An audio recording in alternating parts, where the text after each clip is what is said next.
May posibilidad po bang tumakbo kayo? Ma'am, maawa ka! Ma'am, please! Please! Please! Yes, ma'am. Para mapaghandaan namin lahat. We are Maghahanda tayo!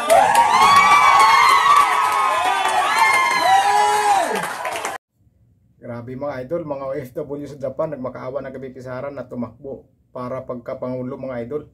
Nagmakaawa na po sila. Panuorin po natin mga idol yung sigawan ng mga OFW sa Japan na nagmakaawa para lang tumakbo si Pipi Sara sa pagkapangulo mga idol. Panuorin natin mga idol. May posibilidad po bang tumakbo kayo? Ma'am, maawa ka! Ma'am, please! Please! Yes, ma'am. Para mapaghandaan namin lahat. We are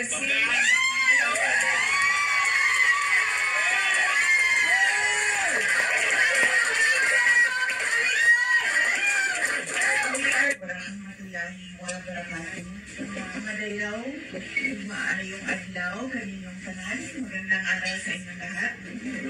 Magandang araw po. Namin 2028, may posibilidad po bang tumakbo kayo? Ma'am, maawa ka! Ma'am, please! Please! Yes, ma'am. Para mapaghandaan namin lahat. We are seriously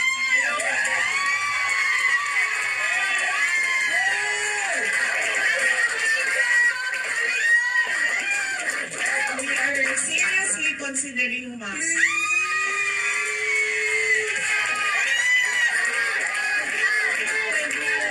Tuloy-tuloy yung Yes! Ma'am, maawa ka! Hindi siya pwede I really believe that our country will be great, and I really believe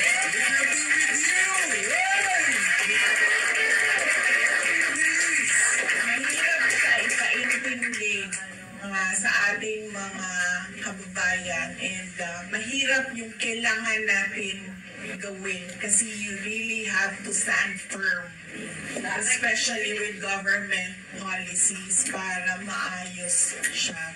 Pero paniwala po, kung magkaisa lang yung mga tao, alam natin kung saan tayo papunta, magagawa ng ating bayan.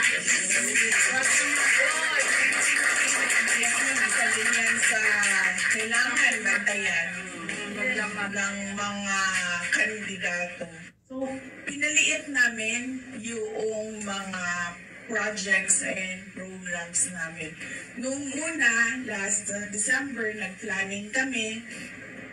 Sabi ko, lahat ng ating mga projects nandyan pa rin, pero babaan na lang natin yung beneficiaries.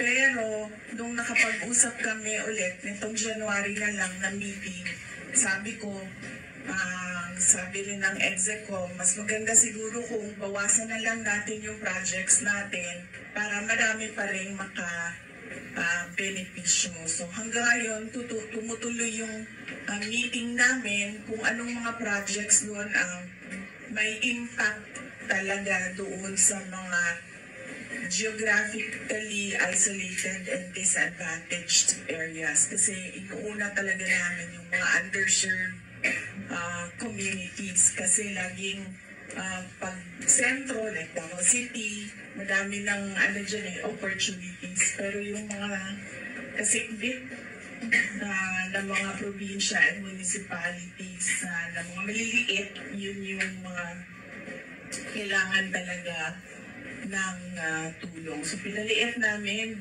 at pinakonti namin ang mga projects and programs namin. And siguro by mid-February, ready na kami ulit na mag-roll out ng mga projects and programs sa office of the Vice President. So tutuloy pa rin yung aming mga satellite offices, nandiyan pa rin. Meron kami satellite office sa Isabela, satellite office sa Pangasinan, at sa Bicol Region, may satellite offices kami sa Bacolod, sa Cebu, sa Tacloban, sa Davao City, sa Butuan, Zamboanga City, and Cotabato City. Para para sa farm area. Kaya tutuloy pa rin, pero konti na lang na yung projects. Buhay, sayonara among Papa na BP. God bless you all. Thank you. Good sa year 2025. Domo arigato. Thank you. Thank you, BP. So yun mga idol, nakita naman po natin kung gaano kamahal ng mga OFW si VP Sara Duterte o ang mga Duterte mula kay Pangulong Rodrigo Duterte pa. Nagmamakaawa ng mga idol na sana sa 2028 ay tatakbo siya pagkapangulo. Talagang gustong gusto ng mga OFW na ang mga Duterte ang mamumuno ng bansa dahil alam nila na ang mga Duterte ay nakakatulong po talaga sa taong bayan at tumutulong po talaga lalong lalo na rin dyan sa mga OFW na sa ibang bansa mga idol. Kaya ano pa ang hinihintay natin mga idol?